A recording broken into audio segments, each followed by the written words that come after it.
Claude Fernande Grudet, de son vrai nom, est morte à l'âge de 92 ans. Cette vieille dame, très digne, restera pourtant à jamais associée aux grandes heures de la prostitution. Son réseau de filles a fait trembler la République dans les années 60 et 70.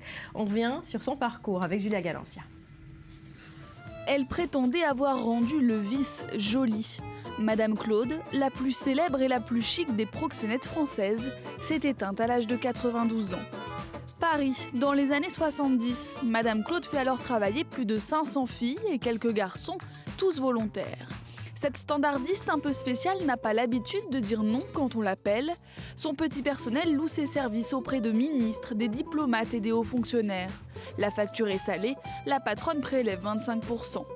Madame Claude se vante d'avoir dans son carnet d'adresses le Shah d'Iran, John Kennedy ou l'ancien dirigeant de Fiat, Giovanni Agnelli. Mais pas un mot sur le nom de ses clients français. Très vite, Fernande Grudet, de son vrai nom, devient une célébrité.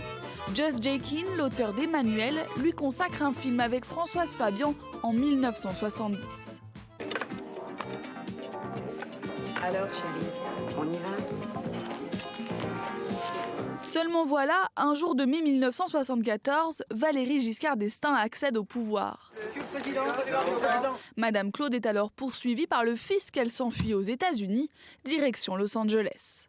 En 1985, elle est expulsée vers la France et purge une peine de 4 mois de prison.